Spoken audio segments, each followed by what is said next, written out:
on avait appris à discuter avec Grâce par rapport à la dîme. Il y a un verset dans Matthieu 23, dont vous connaissez très bien. Je voulais juste l'interprétation, je ne sais pas comment est-ce que vous interprétez ça, j'aimerais bien comprendre. Est-ce que tu m'avais déjà posé une question par rapport à la dîme? Oui, en fait, je t'avais posé la question, je crois la première fois qu'on s'est vu chez Dominique.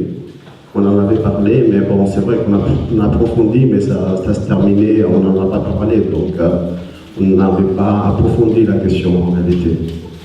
D'accord. Matthieu 23, on va le prendre alors. Matthieu 23. Par rapport à la dîme, parce que la dîme, l'enseignement sur la dîme a été comme un pavé dans la mare. C'est-à-dire, c'est le problème de l'argent. L'argent. J'en ai parlé avant-hier, je crois, à la radio. Pourquoi les gens s'arrêtent-ils sur l'enseignement de la dîme? C'est comme si nous n'avons que ça comme enseignement. C'est vrai qu'on a enseigné clairement que la dîme n'est plus d'actualité. Qu'on n'a plus à imposer aux chrétiens le 10% de leur salaire ou de leur revenu. C'était une pratique de la loi. Les choses sont tellement claires. Mais malheureusement, beaucoup de gens, beaucoup de pasteurs s'arrêtent là-dessus et plusieurs fuient le débat. Personnellement, je les invite à un débat public sur la question de l'argent. Ils refusent. Mais quand on tourne le dos devant leurs assemblées, ils disent non, on l'a convoqué, il a fui. Vous verrez que le seul message que l'on prêche dans beaucoup d'églises aujourd'hui, c'est l'argent. C'est comme si Jésus-Christ est venu mourir à la croix pour que nous soyons riches. Alors, un des versets favoris des pasteurs qui prêchent la dîme, c'est Matthieu 23. Ils disent voilà, Jésus-Christ lui-même a parlé de la dîme. N'est-ce pas? Alors, allons dans Matthieu 23. Est-ce que tu peux le lire, frère, s'il te plaît? Malheureusement, je n'ai pas de Bible avec moi. Ok, on va t'en donner une.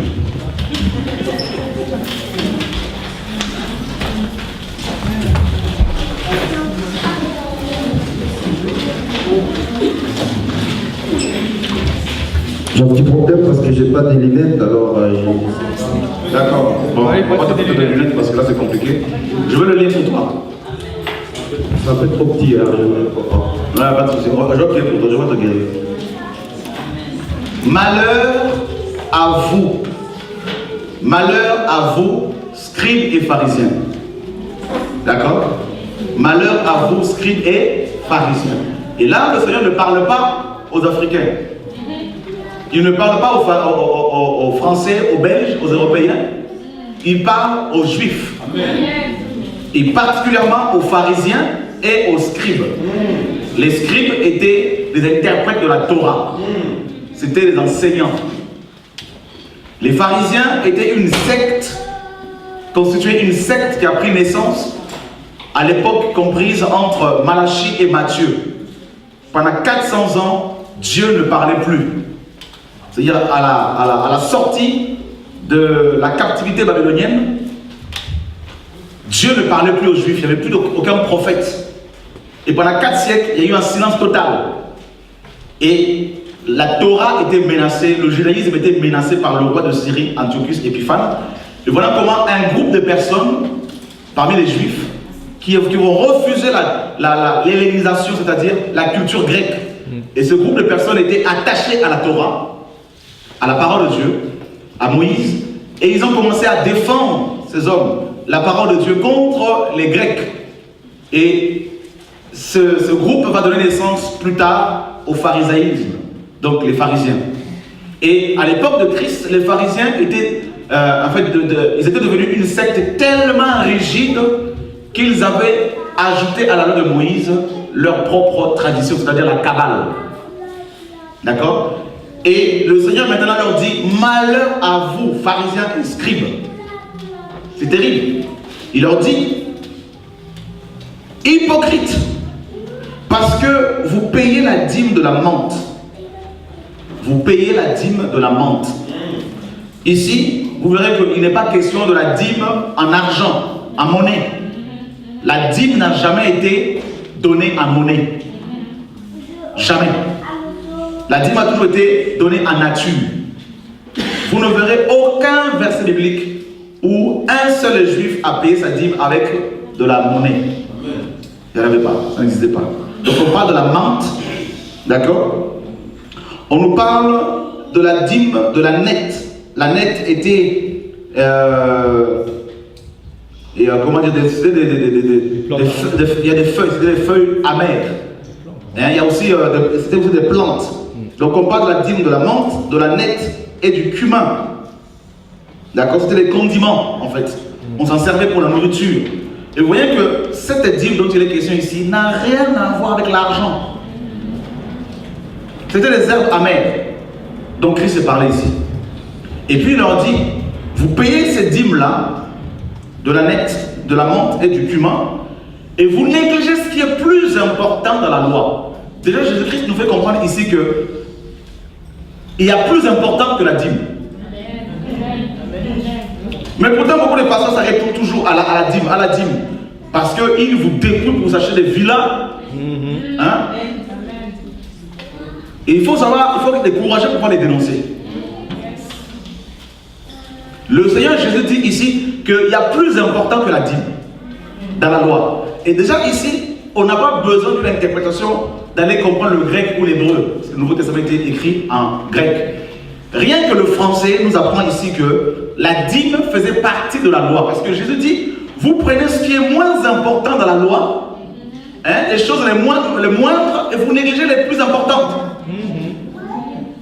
Amen.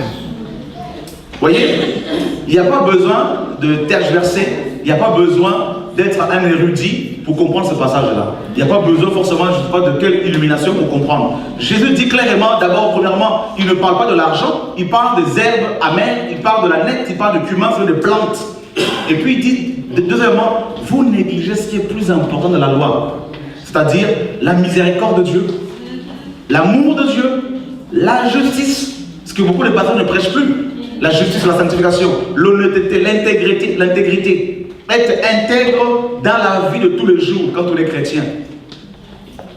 N'est-ce pas? Et le Seigneur leur dit, vous négligez ce qui est plus important, l'amour, la sanctification, la sainteté. Il dit cela, ce qu'il fallait pratiquer, sans oublier le reste, c'est-à-dire dîme, tout ça, oui. Mais ce qu'il faut comprendre, Galates 4.4 nous dit quoi? Lorsque les temps ont été accomplis, Dieu envoya son Fils, né d'une femme, né sous la loi. Jésus-Christ est né sous la loi. Il a vécu en tant qu'observateur parfait de la loi de Moïse. Parce qu'il allait au fait de l'Éternel. Il allait prier, il allait dans les synagogues le Shabbat. Donc il a observé la loi. Et d'ailleurs, on prend seulement Matthieu 23, 23 et puis on le sort hors contexte. Allons dans Matthieu 23, 1 à 2. Pour bien comprendre le verset 23.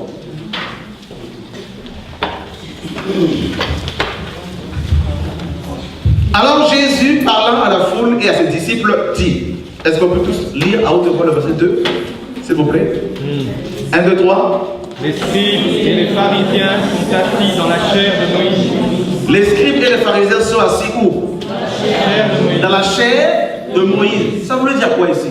Jésus voulait dire que les scribes et les pharisiens enseignaient la loi de Moïse. N'est-ce pas? Donc ça veut dire qu'ils enseignaient quoi? Moïse a enseigné quoi? Le Shabbat. L'observation du Shabbat. Il a enseigné quoi Moïse?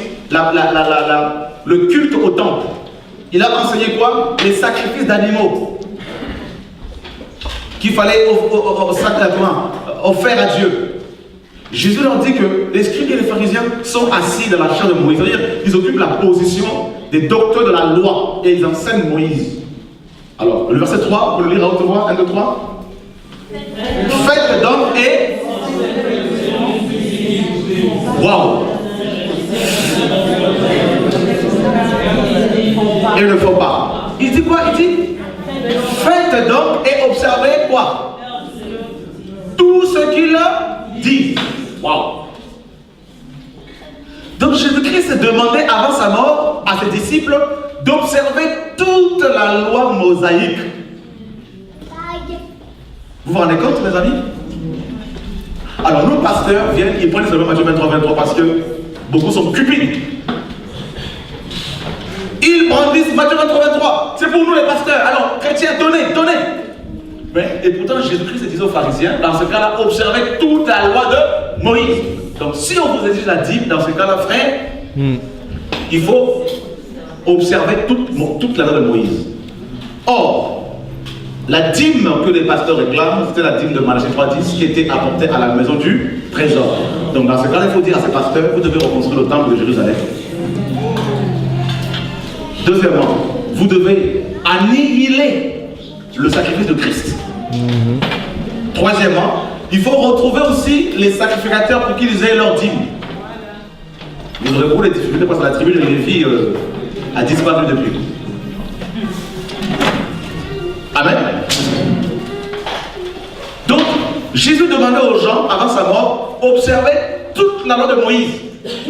Mais quand il est mort et ressuscité, il a dit sur la croix dans Jean 19:30, tout est accompli.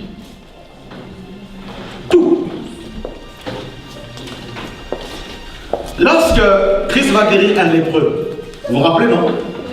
Il va lui dire quoi? Va te montrer au hakim, au sacrificateur, et il faut offrir quoi? L'offrande que Moïse avait prescrite, n'est-ce pas? Mais aujourd'hui, si Christ guérit quelqu'un, est-ce qu'on va nous demander d'aller à Jérusalem pour faire une offrande là-bas? Non. Jésus-Christ est mort et ressuscité, et à sa mort sur la croix, il a accompli parfaitement la loi cérémonielle de Moïse. Donc on ne peut plus imposer aux gens la dîme. Voilà pourquoi il disait aux pharisiens, malheur à vous.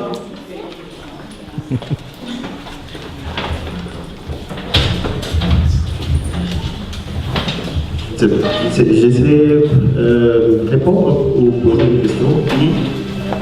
Moi, je ne suis pas contre du tout de ce que vous dites. J'estime que vous avez raison dans ce que vous dites. C'est pas moi, c'est la parole. Oui, je me focalise sur la parole. Mais moi, ce que je voudrais savoir, en fait, même si Jésus dit très bien qu'il y a des choses plus importantes, parce qu'il parle en parlant justement d'adjectifs de sépaраtifs. Donc, il y a une comparaison. Il parle très bien en disant la fidélité, l'amour est plus important, c'est ce qu'il fallait faire. Mais sans négliger tous les restes. Vous avez vous-même parlé, les restes c'est bien la dîme. Et la dîme, quand on parle de la dîme, ce n'est pas nécessairement l'argent. La dîme, ce sont ce qu'on appelle les lois des prémices. Non, t'as tout faux. Complètement faux, parce que vous voyez, le problème c'est quoi? Vous m'excuserez, mais je crois que beaucoup parmi vous ont fait plusieurs assemblées, et ils sont fatigués. Beaucoup sont fatigués. Combien de couples sont-ils détruits ici par des pasteurs? N'est-ce pas? Des femmes qui n'ont plus le droit de parler, des hommes qui n'ont plus le droit de parler parce que les pasteurs commandent leurs femmes. Alors, il y a beaucoup de bévues. Quand tu dis que la dîme, ce n'était pas nécessairement l'argent, moi je veux te dire que la dîme était nécessairement en nature. Ça n'a jamais été en argent. Et deuxièmement, la dîme n'a rien à voir avec les prémices. Le mot prémisse signifie simplement premier. Or, le mot dîme en hébreu c'est maaser, qui signifie le dixième de son salaire, de ses revenus. Ça n'a rien à voir.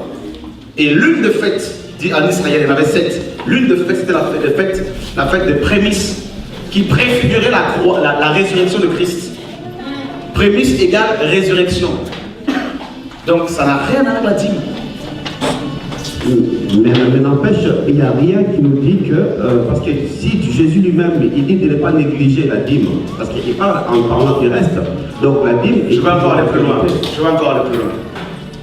Je te le dis encore tout à l'heure, parce que, excuse-moi, mais il y a beaucoup de gens qui ont un problème de français. C'est ça le problème aussi. C'est pourquoi je dis souvent à ceux qui ont du mal à parler le français, à le comprendre, achetez des Bibles dans vos langues.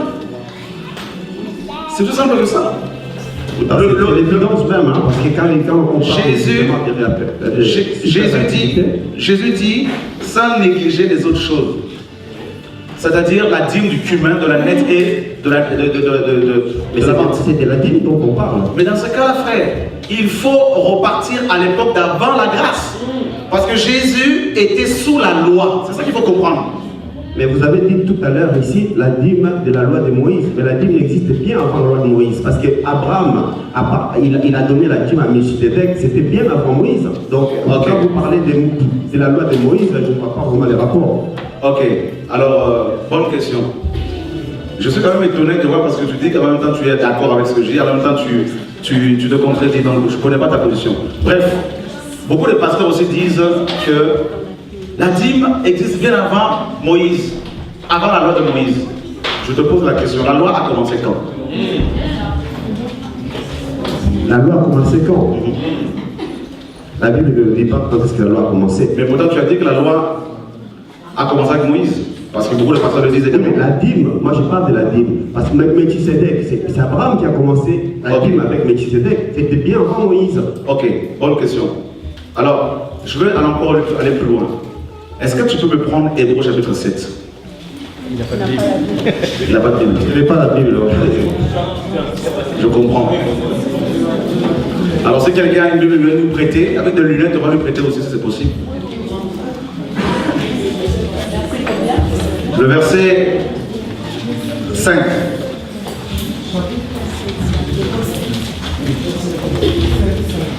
Hébreux chapitre 5, 7, le verset 5. Est-ce que tu peux le lire à haute voix, frère?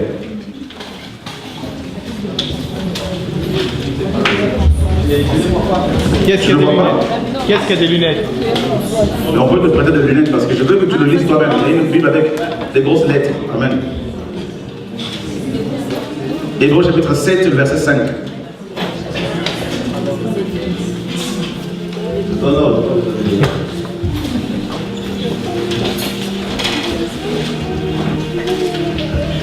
À partir du verset 5, c'est bien ça? Juste le verset 5. Sept fils de Lévi qui exerçaient la sacerdoce, Le sacerdoce. oui, sacerdoce, ont d'après la loi l'ordre d'élever la dîme sur les peuples, c'est-à-dire de les sur leurs frères qui cependant sont ainsi issus de l'un d'Abraham. Ok. Alors, à la lumière de ce que tu viens de lire, je te pose une question. Tu parles de la dîme d'Abraham. L'ordre de prélever la dîme provenait d'où? D'après ce passage. De Lévite. Relis encore.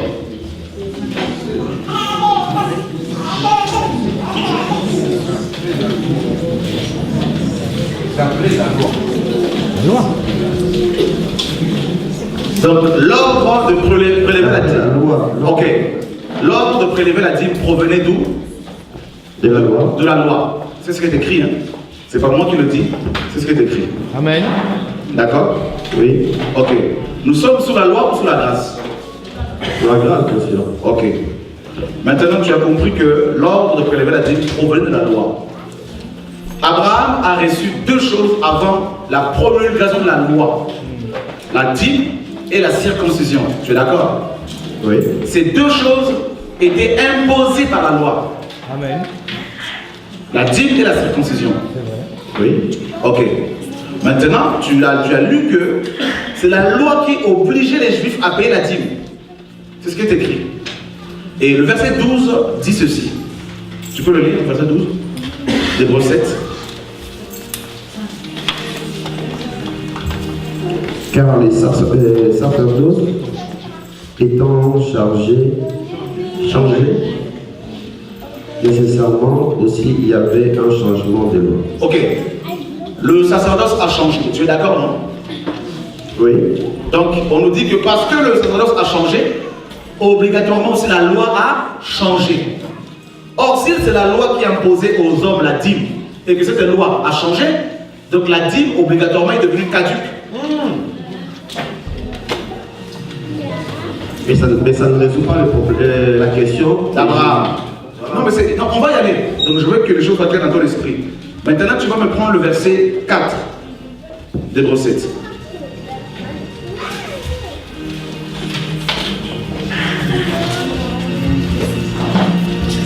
Considérez combien est grand celui auquel le patriarche Abraham donna la dîme du butin.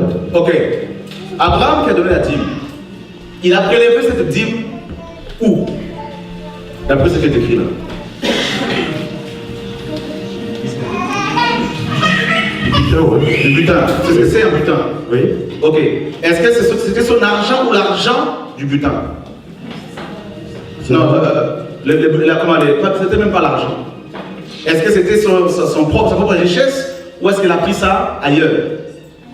Il a pris ça ailleurs. Donc, si les pasteurs utilisent maintenant le passage de l'épisode d'Abraham pour imposer la dîme aux chrétiens, dans ce cas-là, il faut appliquer correctement ce qui est écrit.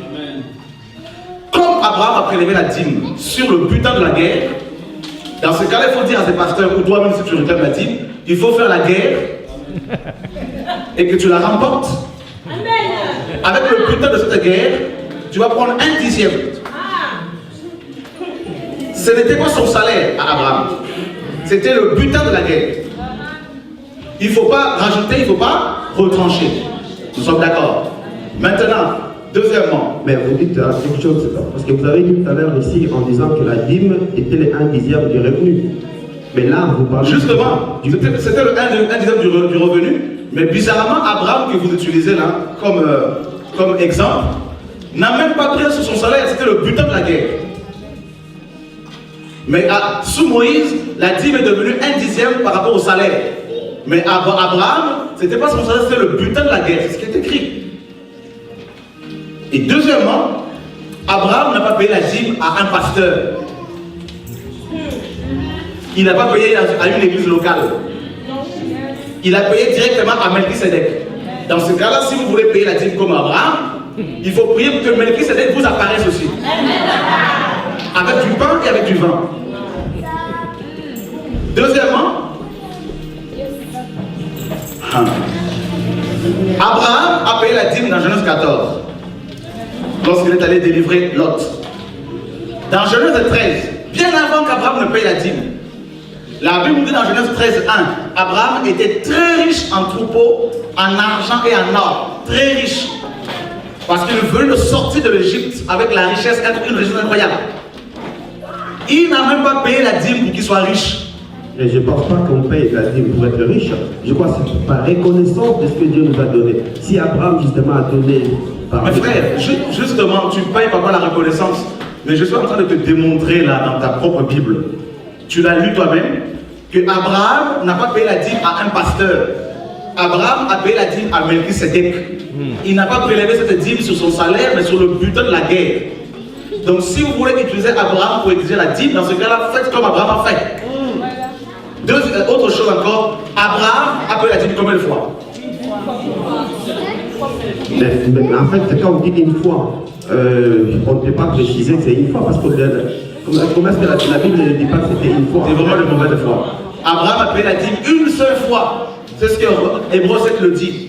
Considérez celui qui a payé la dîme à Melchisedec. C'est écrit noir sur blanc dans Hébreux 7. Mais quand on dit il a payé, on ne dit pas combien de fois. Melchisedec suppose que c'est une fois, on ne peut pas affirmer. Melchisedec s'est révélé à Abraham combien de fois? Une fois. C'est qui peut dire ça? Il n'y a pas de précision. Moi je pense qu'il y a des choses qu'on ne peut pas confirmer quand on ne sait pas. Mais le problème frère, c'est vraiment ça. Hébreux 7 le dit clairement. Tu peux le relire encore le verset 4. Non, je sais très bien, mais il ne dit pas que c'est une fois. Il a dit relis le verset 4. C'est écrit une fois. Relis le verset 4. Considérez combien est grand. Et grand, c'est lui auquel le patriarche Abraham donna la dîme du butin. S'il avait payé plusieurs fois, le français aurait dit... Non, même pas. Le français aurait dit, considérez celui auquel Abraham donnait la dîme. C'est pourquoi je dis que le problème avec beaucoup de Congolais, tu m'excuseras, c'est le français. Là, le français, quand on dit donna, une seule fois, il n'y a pas besoin du grec, de l'hébreu. C'est pour ça que beaucoup de passages fuient, parce qu'il faut apprendre le français. Parce qu'on a du mal et qu'on se tient devant les gens et on raconte des inepties. Parce qu'on interprète mal la langue. Le français est clair, il n'y a pas besoin de... Le français, c'est une langue comme une autre. Mais dans ce cas-là, ça s'apprend. L'interprétation est très très complexe. Ça s'apprend, frère. La langue... Non, le problème c'est quoi? Quand vous avez des femmes, quand vous avez des hommes tous ces pasteurs qui vous demandent la dîme, posez-leur la question, quand est-ce qu'eux ils ont payé la dîme? Non, mais moi je crois, mais quand on donne la dîme, c'est pas les pasteurs qui nous demandent de donner la dîme. Hein. Mais si, c'est la plupart des pasteurs qui enseignent ça. Mais non, on généralise. Tous les pasteurs ne demandent pas la dîme. Je n'ai pas dit tous les pasteurs, je dis la plupart. En tout cas, moi, les pasteurs que je connais, ils n'ont jamais demandé la dîme. Ils n'ont jamais demandé. En tout cas, ils n'ont pas imposé aux gens de donner la dîme. Non. Il y en a beaucoup qui ne sont pas d'accord. Il n'y a personne qu'on impose de donner la dîme. Je crois que si on donne la dîme, c'est simplement parce qu'on est reconnaissant de ce que Dieu nous a donné. Par rapport à ce que Dieu nous donne. Donc, mais on parle ici d'Abraham qui a donné sur les putains. Il a donné pour toi. Justement, nous aussi, quand on donne ça, c'est simplement parce qu'on reconnaît que ce qu'on a. Ok, je te pose une question. Pour toi, la dîme est-elle obligatoire ou pas?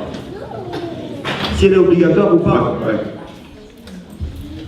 Je dirais qu'elle n'est pas obligatoire. Mais pourtant, la Bible dit que c'était obligatoire. Je peux te le prouver.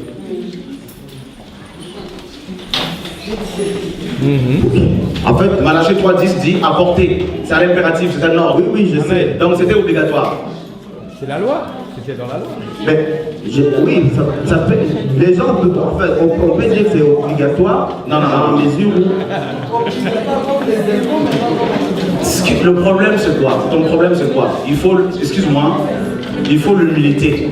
Il faut reconnaître qu'on a enseigné de fausseté. Il faut se repentir.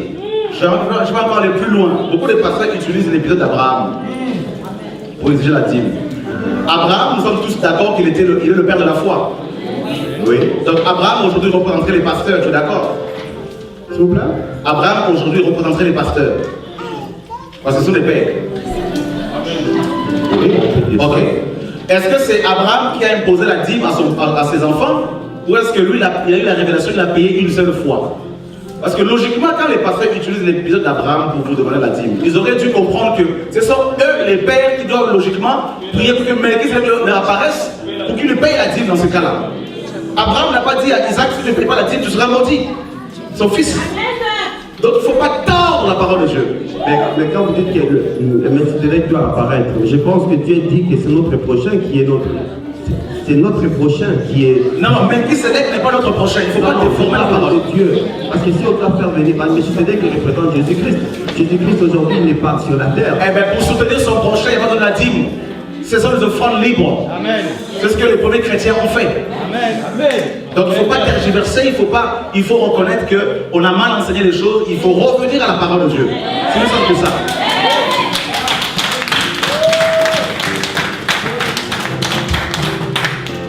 Parce que quand Choré n'est pas là, il y a plusieurs docteurs qui s'élèvent. Non, je le coinçais, mais. Et je dis toujours, vous m'excuserez. Le problème, c'est quoi? C'est que beaucoup de gens, je leur dis, si vous ne comprenez pas l'anglais et que vous avez une Bible en anglais, prenez une Bible si vous êtes chinois en chinois.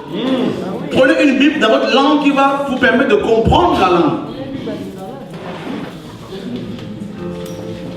Abraham était également sous la loi et sous la grâce. Ça peut vous choquer. La loi de Moïse était divisée en 3 sections. La loi morale, les 10 commandements, tu ne tueras point, tu ne voleras point. Et dans Genèse 9, Dieu dit à Noé, je redemanderai le sang de l'homme à l'homme. C'est-à-dire que celui qui tue sera tué. Ce qu'on appelle la loi du talion. Œil pour œil, dent pour dent. Donc la loi morale était déjà là. Deuxième loi, la loi cérémonielle. Depuis le jardin d'Éden, Dieu va tuer un animal. Avec sa peau, il va recouvrir l'homme et la femme. C'était une préfiguration de la mort de Christ. De la justification par la foi que nous avons obtenue. Et cet animal était une préfiguration, donc il y a eu une cérémonie. Donc la loi morale, d'après la parole de Dieu, a commencé là. Et tous les sacrifices d'animaux que les patriarches ont fait, les patriarches, Noé, d'abord Abel, tout ça, c'était une préfiguration. Et puis troisièmement, la loi sociale ou civile qui régissait Israël. Et ces 3 types de lois sont devenus une institution à partir de Moïse. Voilà pourquoi dans Jean 1,17, il est dit que la loi a été donnée par Moïse et la grâce et la vérité sont venues par Jésus-Christ. Mais avant Moïse, la loi était là, mais elle n'était pas encore révélée. La loi était là. Et voilà, à partir de Moïse, Dieu va consigner cette loi dans un livre. Il va écrire lui les 10 paroles sur les 2 tables de pierre. Mais avant Moïse, la loi de Dieu était là. Elle était d'abord inscrite dans la nature. Deuxièmement, dans la conscience de chaque homme. C'est ça la parole de Dieu. Et maintenant, Abraham a sacrifié des animaux. Même son fils Isaac était une préfiguration. Donc Abraham a connu la loi morale, et la loi cérémonielle. Maintenant, Abraham a payé la dîme, non parce qu'on lui a mis la pression, non parce qu'il devait être béni, il était déjà riche. Il a payé la dîme comme le français le dit, comme la parole le dit. Il donna une seule fois, et la parole, cette dîme n'a pas été renouvelée par Abraham. Et puis par la suite, c'est-à-dire 430 ans après Abraham, Moïse vient et Dieu lui dit, tu vas demander aux enfants d'Israël de pratiquer la circoncision comme Abraham l'a fait. Tu vas demander aux enfants d'Israël de payer les impôts, c'est-à-dire les 400 de dîmes. Première dîme, elle revenait à la personne elle-même. Deutéronome 14 en parle. Et ça, on n'en parle pas dans les églises. Parce qu'en Israël, il y avait 7 fêtes. Et 3 fêtes étaient les fêtes du pèlerinage. La fête de Pâques, au premier mois, qui ouvrait le calendrier religieux. Il y en avait 2, religieux et civil. La fête de Pentecôte, 40 jours après, n'est-ce pas, la Pâque. Et puis, troisième fête, la fête de Hutte ou de Tabernacle. Voilà les 3 fêtes juives qui, en fait, étaient des fêtes de pèlerinage. Les 4 autres, c'était des fêtes différentes. Et 3 fois par an, les Juifs allaient à Jérusalem. Et c'est là que Dieu leur dira, vous mangerez votre propre dîme. La deuxième dîme, c'est la dîme des pauvres, étrangers, orphelins et veuves. Elle était prélevée tous les 3 ans. Et la troisième dîme, c'est la dîme des Lévites, qui n'avaient ni part ni héritage avec les Juifs. Contrairement à beaucoup de pasteurs qui ont des héritages ici et là et qui imposent toujours la dîme. Et la 4e et la dernière dîme, c'est la dîme de la dîme, celle que les Lévites payaient aux sacrificateurs. C'est la dîme dont parle Malachie 3.10. Elle était amenée à la maison du trésor, qui n'a rien à voir avec l'église, parce que c'était des chambres dans lesquelles on faisait des stocks de la nourriture. Et toutes ces dîmes étaient en nature, de l'huile, des animaux, des offrandes en nature, jamais en argent. Parce qu'à l'époque d'Israël, Dieu était leur Dieu, il était leur roi. Donc ils vivaient sous la théocratie. Dieu était leur Dieu, leur roi. Et ils avaient une constitution comme dans nos pays modernes. Et cette constitution était composée des 10 paroles, les 10 commandements, qui étaient adjointes de 603 commandements. En tout, ça faisait 613 commandements. Voilà la loi de Moïse, composée de 613 commandements. Le socle de cette loi était les 10 commandements, les 10 paroles. Et maintenant, à cette époque, ils étaient sous la théocratie, donc Dieu était directement leur roi. Il dépendait de son royaume. Alors voilà pourquoi Dieu va imposer ces 4 dîmes, qui étaient, la dîme des pauvres était comme une couverture sociale aujourd'hui dans nos pays modernes. Amen. Et la dîme des sacrificateurs, c'était comme les impôts que nous payons à l'État, belge ou français. Parce que les sacrificateurs étaient embauchés par le roi. Mais maintenant, dans Ézéchiel 11, lorsque la gloire de Dieu va quitter la ville d'abord le temple et la ville de Jérusalem, la théocratie a pris fin en Israël. Dieu n'était plus leur roi. Et à partir de ce moment-là, maintenant ils vont traîner pendant plus de 4 siècles sans prophète, sans messager. Et voilà comment Jésus justement va naître à cette époque sous la domination romaine. Et il va s'asseoir sur la montagne certainement la montagne des Oliviers dans Matthieu 5. De même que Moïse était sur le mont de Sinaï pour recevoir les 10 paroles, Jésus va être sur cette montagne pour donner un autre message. Il a dit aux Juifs dans Matthieu 5, vous avez appris qu'il a été dit, mais moi je vous dis. Yes. Il a changé le paradigme, il a changé Moïse. Il a dit, il est écrit, mais moi Jésus je dis. Amen. Et si tu prends Matthieu 5, Matthieu 6, Matthieu 7, Matthieu 8, dans Matthieu 8, à partir de cette première, on nous dit que Jésus descend de la montagne. Les trois chapitres 5, 6 et 7 de Matthieu constituent la doctrine de Christ. Il a changé le paradigme, il a changé Moïse. Il a dit que Moïse a dit, mais moi je dis. Moïse a dit, mais moi je dis. Moïse a dit, mais moi je dis.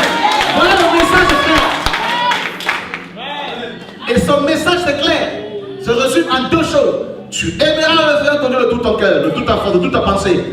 Et ton prochain de tout ton cœur comme toi-même. Voilà, c'est deux lois qui englobent l'ensemble de la loi. Et maintenant, ce n'est plus le dixième que tu réclames. Le fond véritable que tu réclames, ce n'est pas l'argent, ce ne sont pas nos maisons, nos voitures. Ce que tu réclames, frère, c'est notre cœur.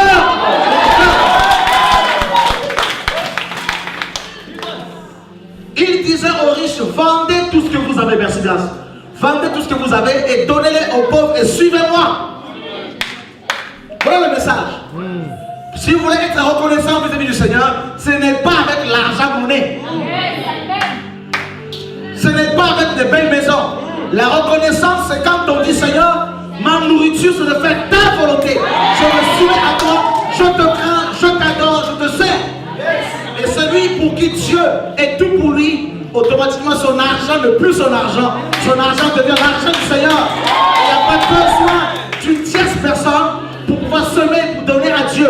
Celui qui aime donne beaucoup. Celui qui aime Dieu, il donnera sans pour autant qu'on lui mette la pression. C'est ça le message, frère.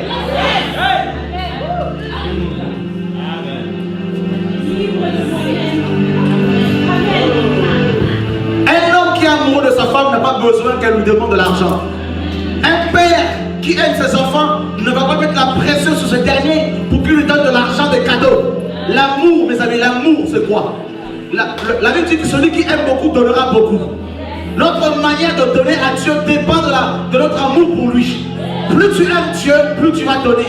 Et je n'ai pas besoin qu'on me dise combien offrir à Dieu aujourd'hui.